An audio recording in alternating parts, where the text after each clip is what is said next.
Okay, so we're just going to get started, but in case anyone doesn't know, we're SNPhA. So SNPhA stands for Student National Pharmaceutical Association. We are dedicated to the pharmacy profession and to serve the underserved, so like minority groups and for like lower socioeconomic classes. So this is just kind of what we work for. We want to offer student members to develop their leadership and professional skills, educate students about national healthcare issues, and to educate communities on better health practices.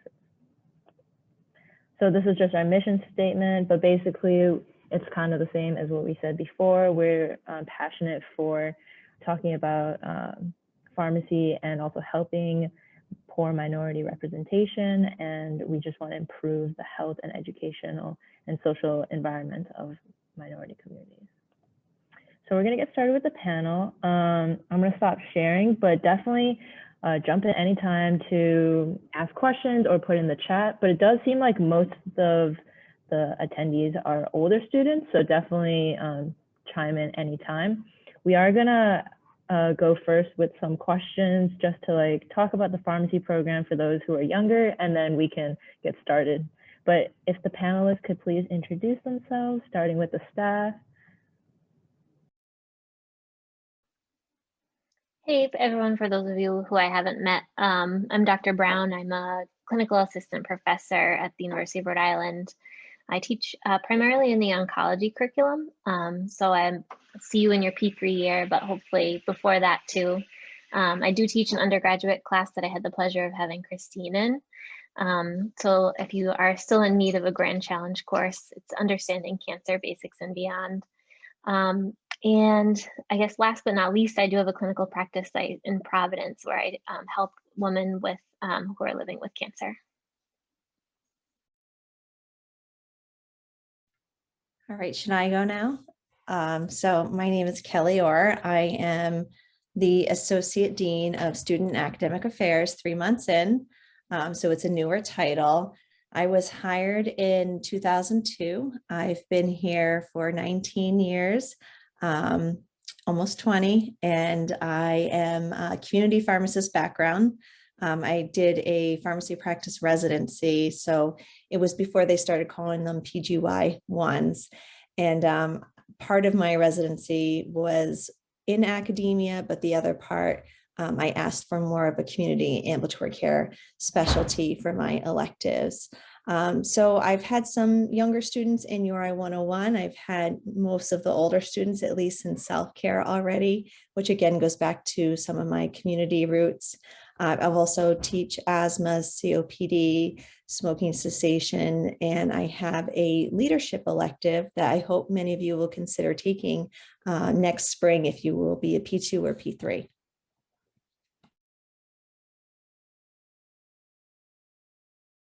I can go next.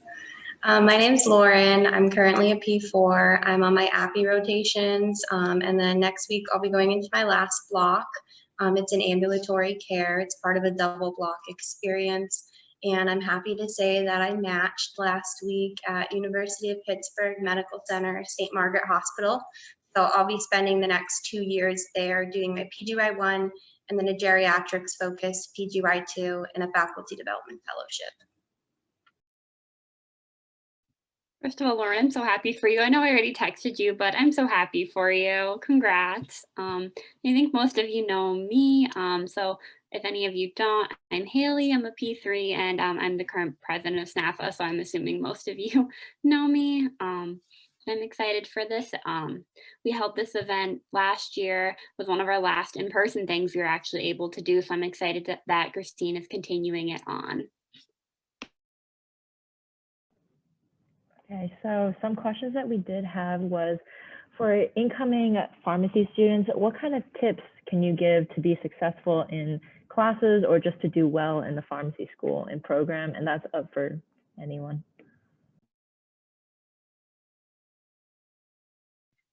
I can jump in. This is one of my passions, actually. In my former role as director of the PharmD program, I really wanted to promote student success, especially academically, as the students came in. And that's one of the reasons we started some of the study skills workshops that we've done in the incoming P1s. And so as you're coming into the pharmacy program, it's like a transition all over again. And those of you that are older can attest to that, that it's almost like coming to college all over again and learning how to study all over again. And I'm also looking at Haley as being one of the tutors that that there's definitely a little bit of a learning curve, and it's overwhelming at first because everything's so different and everything's important. You're not just learning for the sake of learning. You're learning to take care of patients. This is important to you because you want to be a competent pharmacist that is helping your community and your patients overall. And so again, you're learning so you can apply it later. And so some of this is time management. Some of this is learning new tricks. Sometimes you want to memorize everything, but it's important to test yourself and to, think of little cases and, make questions for your friends and finding a group that you can study with and work with as you're starting to learn the material and go along.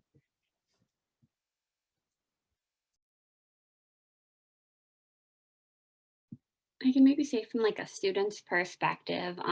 So of course, everything Dr. Orr just said, it definitely is an adjustment at first, but don't let it scare you, especially those of you that are sophomores and they're going to be rising P1s. Don't let it scare you. Actually, Lauren is the one who kind of helped me calm down when I was going into P1 year. She made sure to tell me, she's like, look, everyone hypes it up and it's not easy, but so many people have done it. You can do it. Don't let anyone scare you away. You put the work in, it'll be okay. So definitely that. And also just try and be nice to yourself. That's something even I'm still working on sometimes, but we all have those days, those exams that just, you're not as focused as you need to be. You're just struggling with a certain topic, and we all have those topics, and it's okay, it happens. So just be nice to yourself if that happens. Try not to be too hard on yourself. It doesn't mean you're a failure. It doesn't mean you're going to be a bad pharmacist, that you're a bad student. It happens. We have a hard program, and at some point you're going to run into a topic that may not 100% click with you. And kind of going off of that, what Dr. Orr was saying about finding a group of people to study with, because as Haley said, you might be good at something or you might not be good at something. So having other people with strengths in different areas can definitely help you when you're studying. And I think the great thing about our program is that it is a 0 to 6 program. So there really isn't competition. We all want our class to do well. And I think starting to, I guess, work together in your professional years, definitely help each other out, because at the end of the day, you aren't competing for seats. You all are going to have your seats in the PharmD program, and being united as a class, it definitely is going to help make the next 4 years of the professional program a lot easier and less stressful. I know my class, we are always helping each other out. We would be like, I have a really good study guide, or hey, I need help with this concept. So really getting to know your classmates and building those relationships, I think, are gonna take you far in pharmacy school. The only thing I have left to add to all of your awesome contributions and insights is to balance your schedule at the beginning of the semester. So to really plan out what your semester looks like. When you have more time, you can probably get ahead on some things. And then maybe more importantly for me, why I felt like I had such a good experience at URI was taking that Wednesday after the core exam and just take care of yourself and do whatever it is that you really enjoy, that's going to be helpful for you to kind of rejuvenate yourself. So your weekends kind of shift sometimes because you're probably going to be cramming for core or whatever class it is that you're studying for on some weekends, but maybe the next week your weekend is Wednesday, Thursday. So give yourself that time to recuperate. So going off of that, could one of you also explain what is core for those who don't know? So core is changing. Core is not the core that Haley knows. And Christine, you are getting a different sort of perspective now too. So The core curriculum was traditionally our foundations, our therapeutics, and also our pharmacology that would come together. We've made these into different courses coming into the P1s are in the new curriculum right now. And within that, we have decided to break up the content differently. And so we are starting more with a community sort of AmCare, and then it becomes more difficult, I guess, more intensive care patients towards the end. So we go from one extreme, who you might see coming into your pharmacy on your community IPPEs, to who you might see inpatient at an ICU towards the end. And then we're going to have a capstone. So it's spiraling. That's what we like to say. We're working our way up. It's gradually getting more difficult, but you have this strong base in the bottom that you're just continuing to build upon.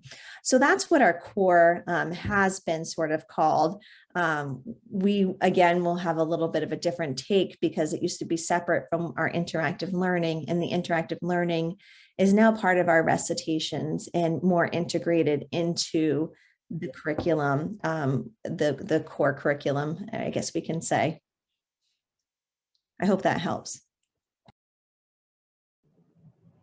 Yeah, thank you so much. That actually clarifies a lot for me too as well, especially since the curriculum has changed since like Haley and Lauren has taken it. So I know that most of the students are older, so definitely I want to like open it up to everyone. So if anyone has any questions, don't be afraid to put in the chat. We can answer them as we go. But for now, like I do have some questions that I did receive for the survey. So what do you wish that you all started earlier, and what are some things that you wish you started later?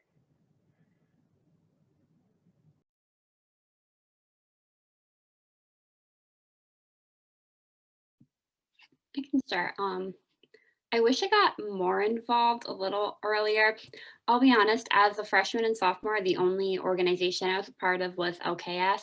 I was kind of terrified of the pharmacy building, to be perfectly honest. Anytime I went in it, I was like, they know I don't belong here. Like, why am I here? Oh my God, it's so scary. So I was a little bit terrified to join any of the professional organizations. And I also assumed that in order to be in the professional orgs, you needed to have professional knowledge. And that's not necessarily true. Obviously, as a lot of the members of SNPhA have seen, we're for any age, you can be a freshman, you can be a P3, P4. So I kind of wish I branched out a little bit sooner, earlier. I'll be honest, I was definitely scared, but there's nothing to be scared of. Everyone's so nice. I was just definitely a little more timid as a freshman than I am now. And then trying to think for the starting later one, I'm not sure I have a great answer for that. I'm going to keep thinking if anyone else has an answer to the question. I really am having a hard time coming up with that. For what I would start earlier, kind of going off of what Haley said, I feel like I would have liked to have had more leadership positions earlier on. And I think a big misconception is that you can't really get involved on a leadership level as underclassmen, but that's so not true at all. So I think maybe getting involved with those kinds of roles earlier on in pharmacy school would have been something I would have done differently. And then as for something I would have done later, I don't know. I feel like there really isn't anything. I don't have any regrets. But I think the great thing about this program is like everyone is very welcoming, regardless of if you're a younger student or an older student. So I really didn't feel like, I guess my year in the program ever served as a barrier. So it's like, oh, I would have put that off until then. Yeah, I don't think I have an answer for that part also.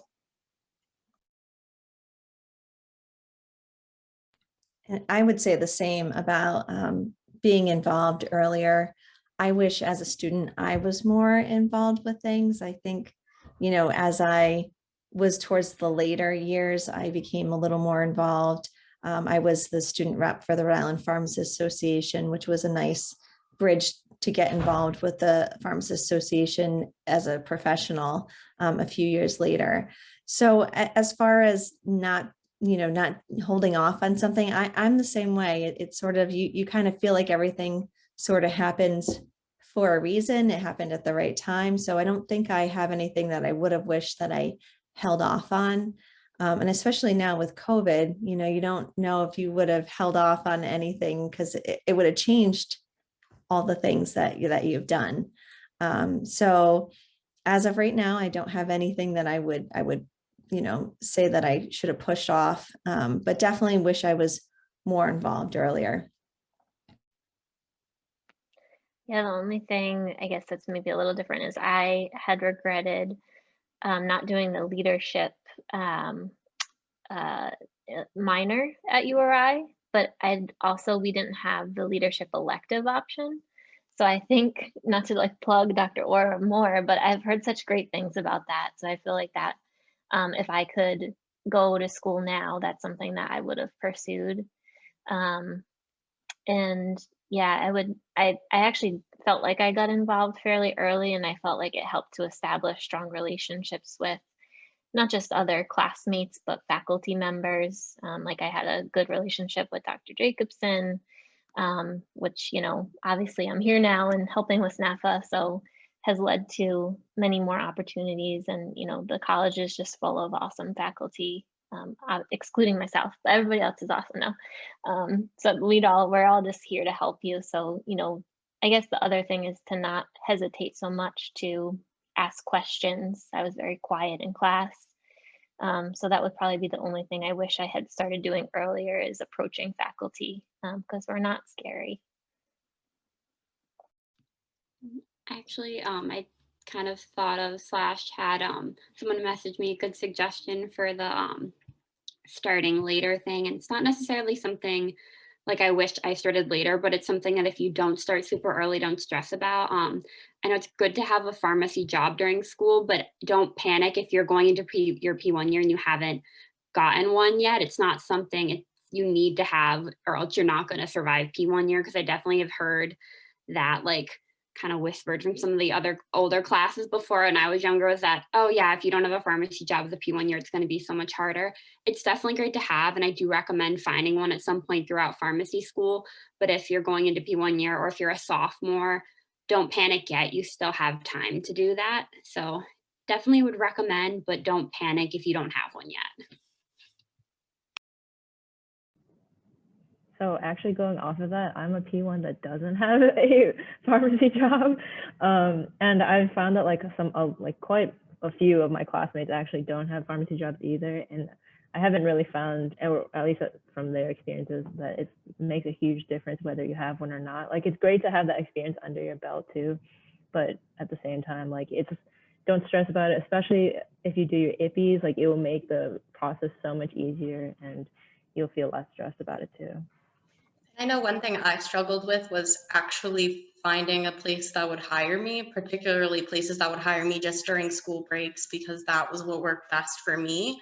And if there definitely are options out there, but if you aren't able to find a pharmacy job, anything where you interact with the public is going to give you those skills that you need.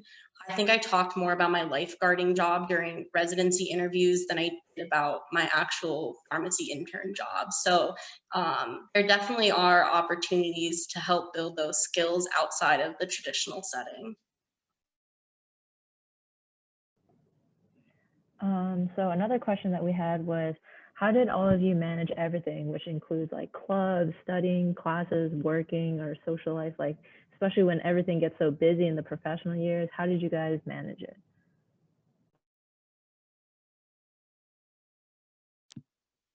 I live by my planner. It's always with me. I have everything in it, and I have a little whiteboard calendar also in front of me.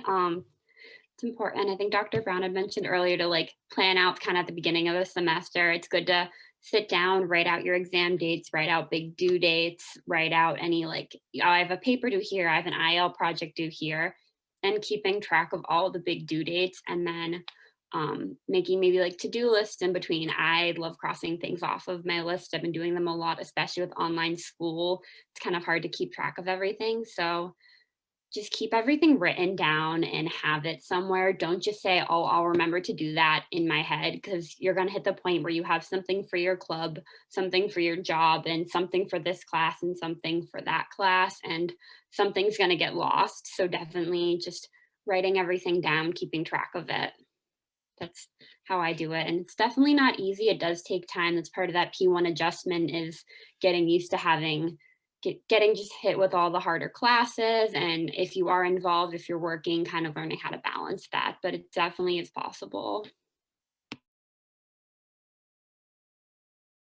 And I'll just chime in too that it's a little different in the fact that you can't study the night before. Time management is really important here, that you start earlier, you continue to study all along, so you are learning the material, because you just can't cram the night before anymore. Not that I ever did that with organic chemistry, but I think that some things you could get away with that, before coming into the pharmacy program, but it's important to balance your time. And so that way you don't feel that stress and that overwhelmed feeling the night before as well. I failed my first core exam because I thought it was a good idea to go skiing the weekend before. And I distinctly remember exactly what Dr. Orr said. I had that fatal mistake of thinking, I could study 1 or 2 nights before. And that's just not the case. So staying up to date on classes, doing your best to pay attention in class. I know it's hard sometimes, but if you use that time wisely, you'll save yourself time later. I think another thing that helps you manage your time, which kind of seems like a contradiction, is like actually having time just set aside where you aren't doing anything, having time for you, because I know we know burnout is such a huge issue, and it can happen in pharmacy school. It doesn't just happen out in the real world. It can happen in school too. And if you're burnt out, you aren't going to be studying effectively, and you're going to just be wasting your time. And I think it's really good you practice that self-care now. So when you are a pharmacist, you already have, the ability to set boundaries for yourself and have that work-life balance. So I definitely recommend just practicing some good self-care. I think that's really critical to thriving in this program, because while you might want to stay up all night studying, are you really going to be doing well on a test that you only got 3 hours of sleep for? So knowing when to call it quits, and also just when you need time for yourself. One last thing too, sorry, is that if something happens, like as we've seen this with COVID especially, but life happens in general, and if something's going on acutely in your life and it's going to affect your ability to prepare for an exam or submit a paper on time, just let us know. Myself, whoever the course facilitator or coordinator is, Dr. or Dean or are all great resources, and we can at least connect you to whatever or whoever it might be to help you succeed. Thank you guys so much. So another question we got was, how easy is it to get involved in research, and is this necessary to be competitive for a residency?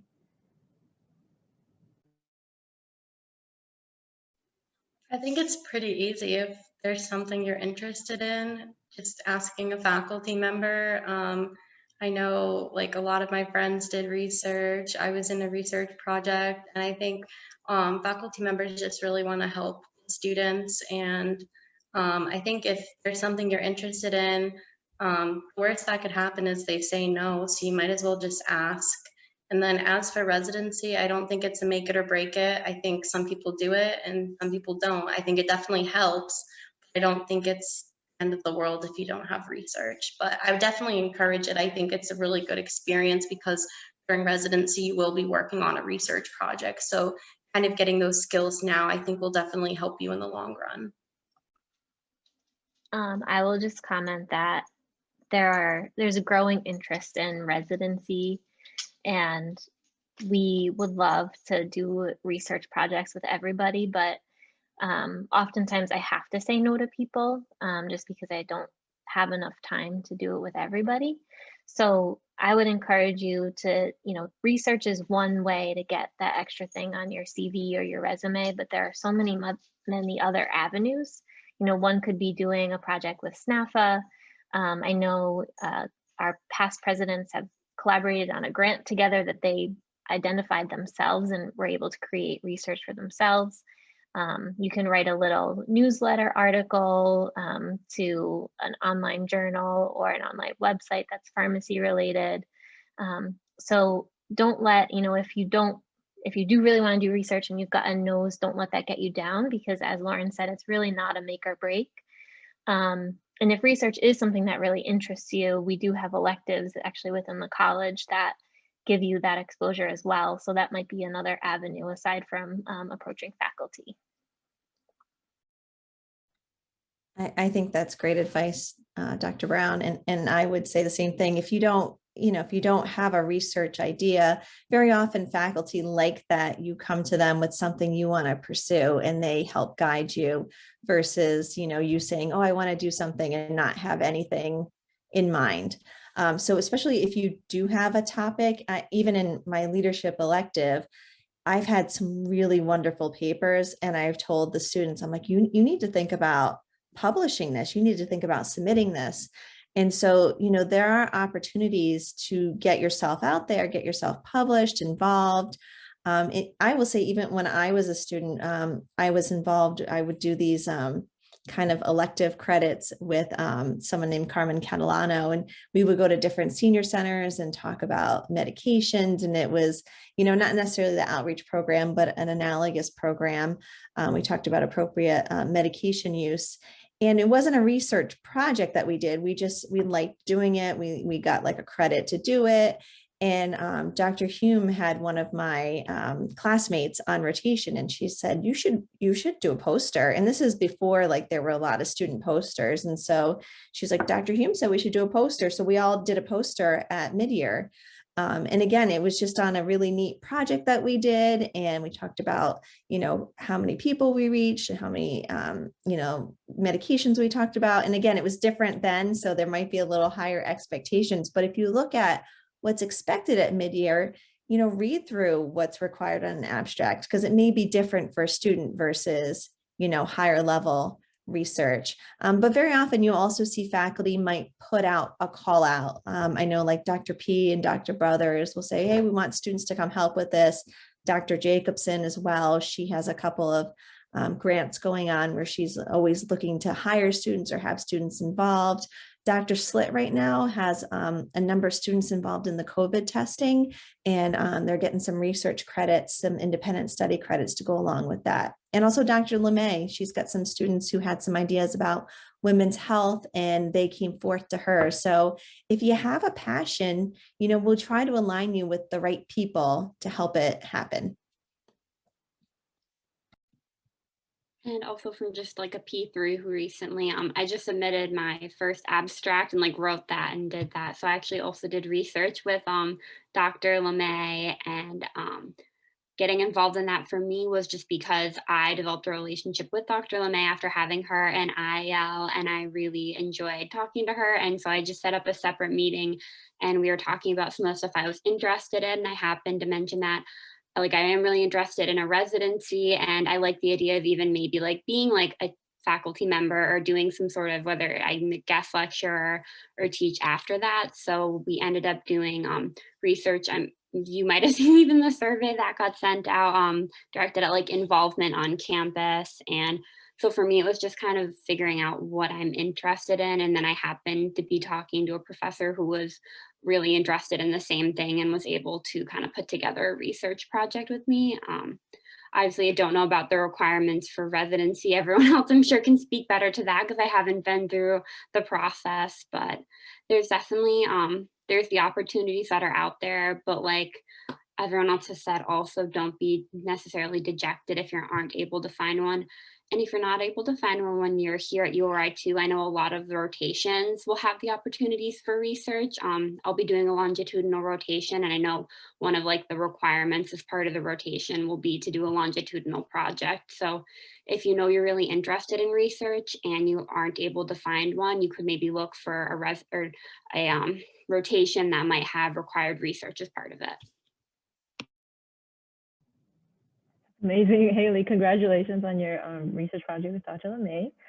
I did want to comment as well that I did research as a sophomore and I had no experience at all, but I happened to like go to they sent out like a club meeting like through an email, and it was just like, hey, are you interested in research? So I contacted the professor since I was passionate about it anyway. And you don't have to have experience, and you don't even have to be like a professional student, but you can just reach out to them and just be like, hey, I'm really interested. And they're willing to like hear you out. And even if they reject you, like don't take it personal. Sometimes they're just genuinely busy. But otherwise than that, like there's so many opportunities that the college offers you.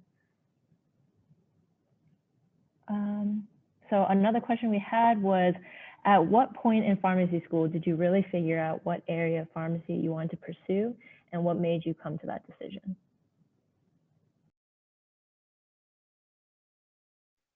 I can start.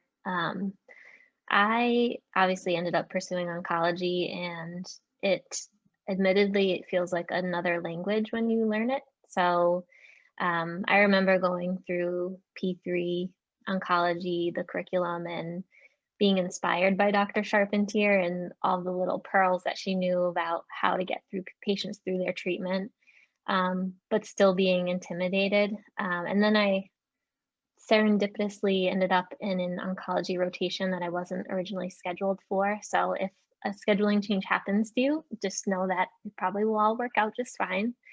And I just like loved it. Loved having the opportunity to talk to patients, help them to get through their treatment, be able to educate them on their treatment. And that I had already known I was very interested in residency, so I had kind of started on that path, but that solidified my interest in that area.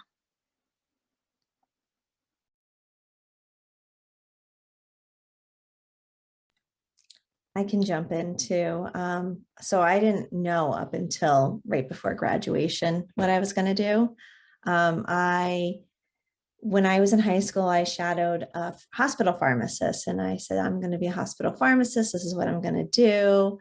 I entered the P1 year, and back then they never called it P1 back then. It was a 5-year BS program, and I could apply to get into the PharmD. And I, again, was still thinking, okay, I'm going to be a hospital pharmacist, but I got a job in an independent pharmacy.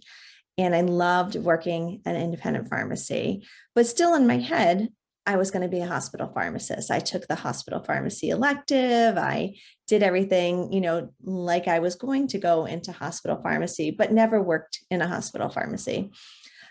So last year on rotations, I ended up in Alaska for the summer.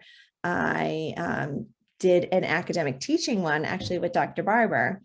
And, as I was doing this, I kind of was like, oh, what am I going to do? Maybe I'll do community pharmacy. I had an offer from a chain. It was a point where they had a lot of jobs. They were, looking for people. I had an offer from industry to go work an industry job as well. I decided I'd look at community residencies, and I interviewed for 2 community residencies, and they weren't in the match back then. And I was offered one, but I just didn't feel like it was a good fit for my interests. So I had nothing. I made no decision. I was like, what am I going to do? I was on rotation with Dr. Barber, and I heard they didn't match. And I said, oh, I heard you didn't match. Are you still looking for someone? And she said, yes.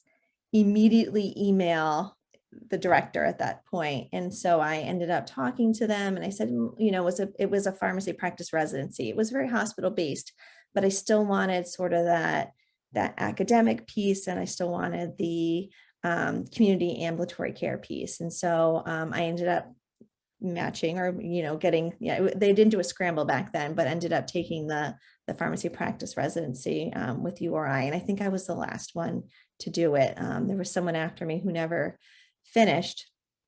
But, you know, when I was going through the residency, I was doing everything, and I had interviewed at another local university and was potentially going to go there as well. And my mentor, whose name was Kate Strong, she ended up moving. And so it was a last minute, can you temporarily fill in for a year? So I filled in for a year, and then I had to apply for my job again. And so for me, it was almost like being in the right place at the right time a lot. And I was very lucky, and I'm still here today.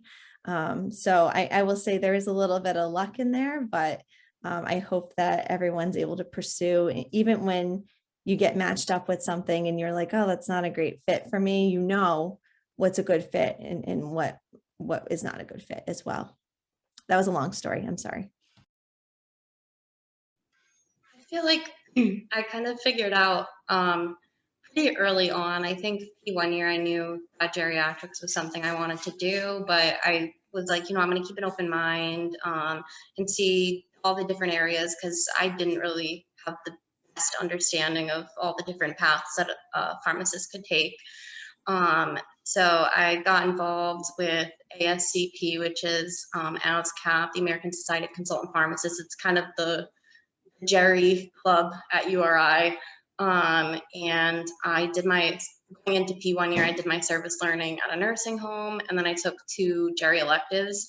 So I think electives are a really good opportunity to kind of figure out, is this something that you're interested in or not, without necessarily like being on rotation in that area. So I think it's a really good experience. And then I'm also interested in academia, and that I figured out a little bit later.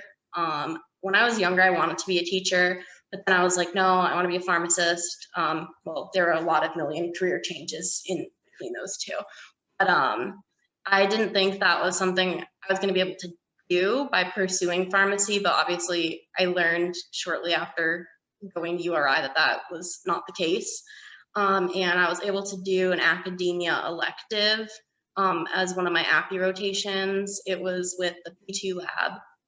If there's any P2s, you probably remember my really embarrassing acting for the inhaler counseling, but I think API rotations are a really good way to figure out if this is something you like. And I mean, I've definitely had rotations where I'm like, you know, I appreciate this, but I can't see myself in this role, and that's okay. And I know plenty of people have multiple interests, and I think that's a great thing too. So if there's not necessarily one thing that you have set in stone, like this is what I'm going to do, that's perfectly fine. And if you are thinking about a residency and you're in that position too, that's what PGY1 is for also. They don't expect you to have your life plan all figured out right now. I mean, it's good to have, you know, short-term goals, and they're perfectly understanding that these can change like that.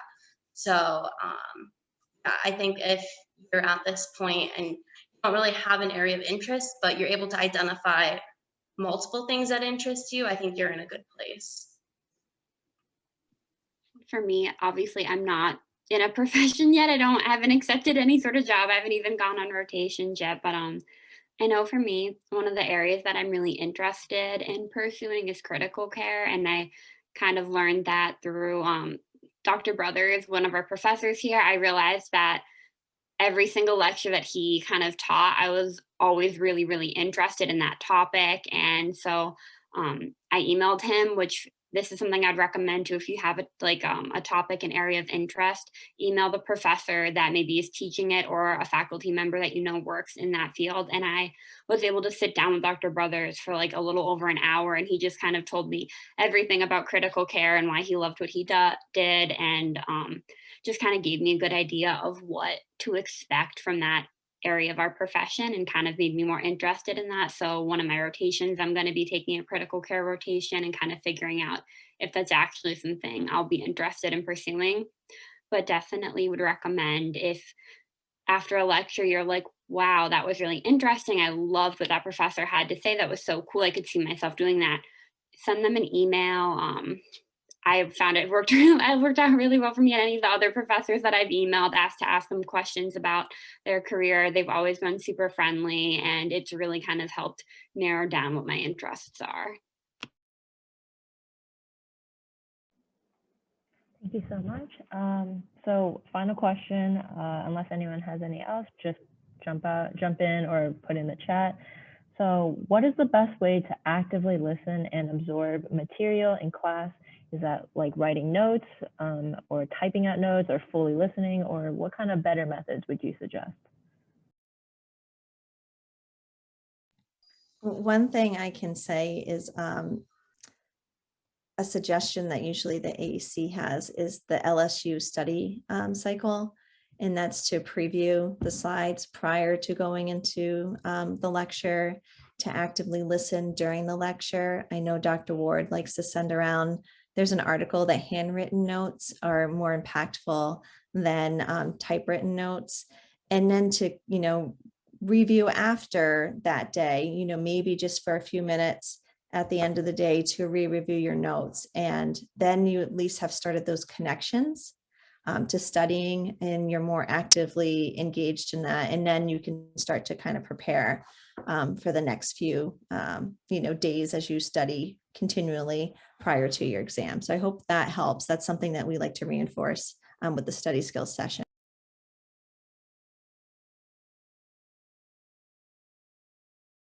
I feel like how you take notes and how you study also kind of depends on the class, because I know I personally had different study techniques for different areas like pharmacology and med chem. I was more visual, like I would need to draw things out, whereas I feel like I was more of a listener. So like jotting down like important things, but really focusing mostly on listening. And I know we had podcasts. Those were my favorite. I would listen to podcasts. I think just listening and absorbing it was what worked for me. But I know some of my friends preferred typing, some preferred handwriting notes. So I think finding what works for you and sticking with that, but also being open to the idea that you might have to adapt your studying based on what subject material is being presented. Personally for me, I love using Microsoft OneNote, and any of you guys that have your UR emails can download it through the university, because I always had trouble when I was an undergrad. I would be typing out everything that was already on the PowerPoint plus whatever the lecturer was adding in. And I love OneNote because I have the slide in front of me, and then I can just add in next to it or right on the slide itself what is being added. So that works really well for me. It took a lot of stress out of my note taking, because typing everything down that's already there plus every word that's being said is a very stressful experience. Don't recommend, but definitely OneNote has helped out a lot with for me organizing, and then just like making sure to read back through it. Like Dr. Orr said, I like reading back through it after I've watched the lecture, whether that was over Zoom, in person. I like to go home and like look through, especially recently with online classes. It's definitely helped to like actually go back through all my notes after, because it's definitely a lot harder to maintain that same level of focus through Zoom. So it's good to put everything off to the side and look back through everything you just typed to see if it actually sank in, or if you just kind of absentmindedly were typing out what you heard.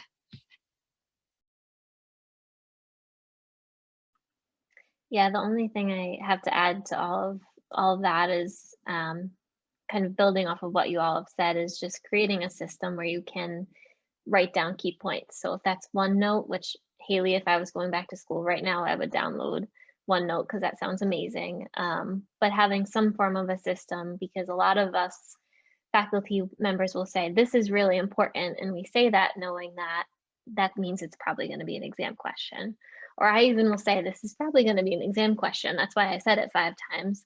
So things like, or having a system for when, a faculty member really emphasizes something, because that likely does mean that it's an important concept at the very least. And it's something you'll need to know for the test, but also for your future. I have one other thing to add, kind of like, this is important. I know like in the pre-professional curriculum, we would get a lot of study guides and stuff, and that wasn't necessarily carried over into the professional curriculum. The objectives are the study guide. Go back to the objectives because those are usually where the exam questions come from. And so if you want to create a study guide, I would say if you are able to confidently answer those objectives or describe them, then you probably have a good understanding of what's going on. So that's just a little tip for you guys. If anyone has any more questions, this would definitely be the time. Otherwise, thank you so much for everyone for coming out, especially for the panelists. I really appreciate it. If anyone has any additional questions, they can send us an email or like contact us through our social media, and I'll stick around for the chat like after the meeting's over for a little longer in case anyone has questions. Otherwise, thank you guys so much, and I hope you guys have a great week. Thank you. Thanks for having us. Yeah, that would say thank you for Thank inviting you. me. Good luck, everyone. Reach out if you need anything. Take care. Thank you. Thanks for coming.